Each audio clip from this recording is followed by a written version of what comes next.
Mesdames, Messieurs, chers enfants, nous sommes réunis aujourd'hui pour commémorer la victoire du 8 mai 1945. Mais peut-on parler de victoire à l'issue d'un conflit qui, en l'espace de 6 ans, a fait plus de 50 millions de morts, 35 millions de blessés et 3 millions de disparus, avec pour la première fois dans l'histoire de l'humanité une guerre qui fit plus de victimes civiles que militaires. Ces chiffres traduisent une terrible réalité. Ces 6 longues années de guerre, d'occupation, de privation, mais surtout d'exaction, plongèrent l'Europe et le monde entier dans les ténèbres les plus sombres.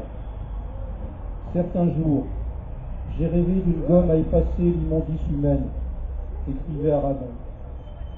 Alors, à défaut d'un tel outil, utilisons les armes qui sont à notre portée, la transmission de la mémoire et l'éveil des consciences. Le 8 mai 1945, nous le rappelions il y a quelques jours, soir de la Résistance, le monde commençait tout juste à découvrir l'horreur des camps de concentration, la déportation et les massacres en masse d'hommes, de femmes et d'enfants. Durant ces 6 années, l'Europe a subi l'ignoble, l'extermination de tout ce qui était différent, tout ce qui s'élevait contre un système politique et social construit sur des fondements abjects, avec comme principale règle la stigmatisation de l'étranger, l'inégalité des droits basée sur une hiérarchisation en fonction de l'origine et la dénégation de la différence de mode de vie ou de pensée. Cette commémoration est donc tout d'abord notre recueillement pour toutes les victimes de l'ignoble. Hommage aux militaires tombés au combat ou faits prisonniers. Hommage aux civils pourchassés, déportés, victimes des bombardements, mais aussi de l'antisémitisme, du racisme, de l'obscurantisme, parce qu'ils étaient juifs, communistes, ziganes, francs-maçons, homosexuels, handicapés ou opposés à l'occupation nazie sur leur territoire. Cette commémoration est aussi un rappel de l'ignominie, un rappel pour combattre toujours toutes les discriminations et surtout toutes les organisations, associations et partis politiques prônant de manière radicalement ouverte ou sournoise la classification des humains en race, origine ou religion, entendant la sous-humanité de certaines, voire la nécessité de leur éradication. Tout cela a cessé il y a plus de 70 ans maintenant, grâce au courage notamment de celles et ceux qui, aux heures les plus sombres de notre histoire, contribuèrent à la victoire en choisissant au péril de leur vie la résistance et le combat. Grâce à la grandeur de ceux qui ont fait le choix quand d'autres sombrèrent dans l'abjecte collaboration avec l'ennemi nazi. Grâce aussi à la mobilisation générale sans pareil des alliés de la France. Pour beaucoup d'entre nous, et pour vous notamment, les enfants de Dol de Bretagne, 73 ans, c'était il y a bien longtemps. Alors je veux vous dire comment l'ignoble est venu. Dans une Allemagne majoritairement social-démocrate dans les années 30, les nazis ont obtenu 30% des suffrages aux élections, avec pour programme politique un programme politique discriminant, fait de haine et de rejet de l'autre. 5 mois après, Hitler était chancelier, c'est-à-dire chef du gouvernement, car dans une société qui souffre, il est plus commode de désigner des boucs émissaires que de combattre les vraies causes des difficultés économiques et sociales. 1 an après, le nazisme était institué, et au terme de 10 années de folie, des millions de morts venaient clore ce triste héritage d'un régime fondé sur le racisme et le rejet de l'autre.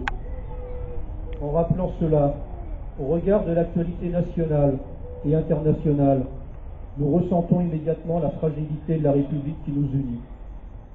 C'est bien des leçons de l'histoire que l'on tire les enseignements du présent pour préparer l'avenir, sans jamais oublier ceux qui sont morts.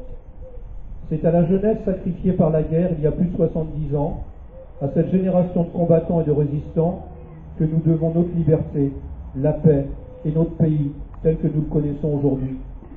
La France, c'est le suffrage universel et la démocratie, l'égalité des droits entre tous les citoyens, le respect des libertés fondamentales dans le droit à la libre expression, la laïcité fondée sur la séparation de l'Église et de l'État, et la liberté de croire ou de ne pas croire, la sécurité sociale et l'éducation pour tous, La France, c'est le pays de l'émancipation et de l'égalité des hommes et des femmes.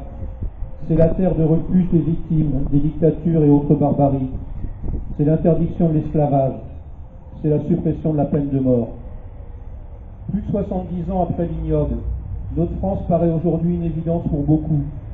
Mais souvenons-nous de son prix et mesurons sa fragilité. Bien sûr, parfois on critique nos institutions et nos lois parce que nous sommes exigeants et que nous avons cette liberté, ce droit au débat. Souvent on voudrait mieux faire et cette possibilité nous est donnée parce que nous avons droit à imaginer plus loin que le lendemain pour nous-mêmes, notre famille et nos amis. Pour autant, toutes ces valeurs que nous partageons et qui contribuent à ce que nous vivons ensemble en paix, en liberté et en fraternité, sont fragiles et peuvent rapidement être mises en cause. Alors oui, je vous invite à y penser toujours, à le répéter sans cesse. Il ne peut pas exister plusieurs niveaux de liberté ou plusieurs types d'égalité en fonction de critères établis par quelques-uns. Les valeurs de liberté, d'égalité et de fraternité ne sont pas négociables, car elles sont à atteindre pleinement. Vous, les plus jeunes, qui êtes aujourd'hui aux côtés des anciens combattants de Dol de Bretagne, vous qui, en grandissant, prendrez progressivement la responsabilité de notre pays, ne tolérez jamais qu'on agresse quelqu'un en raison de sa couleur de peau, de son origine ou de ses convictions religieuses.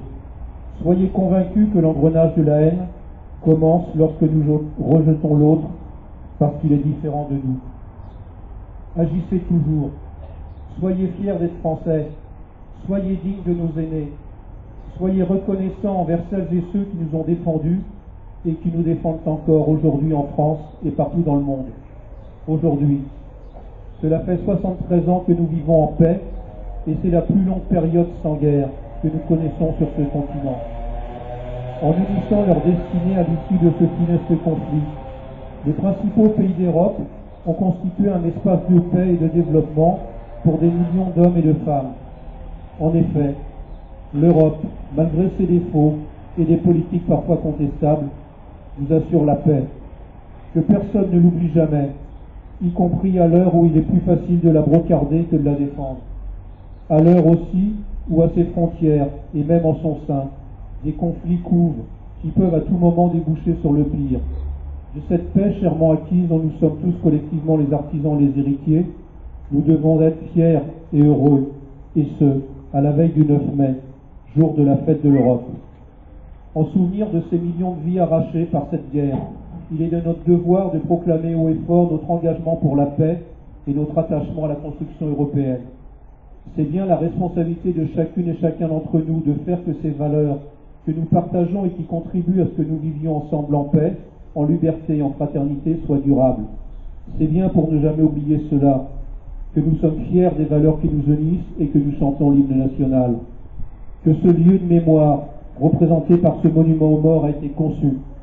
Il connaîtra quelques déplacements dans les semaines et les mois qui viennent, mais il gardera toujours une place privilégiée près de la mairie pour nous rappeler le sacrifice de tous ceux qui sont morts pour notre liberté. Oui, c'est bien pour ne jamais oublier cela qu'aujourd'hui je prononce ces mots que je reformulerai encore et encore aux prochaines cérémonies à vos côtés, et qu'un jour, vous les plus jeunes, vous reformulerez à votre tour aussi, avec la ferme volonté que la chaîne de la mémoire ne s'interrompe jamais. Vive la République, vive la France, vive l'Europe et vive la paix.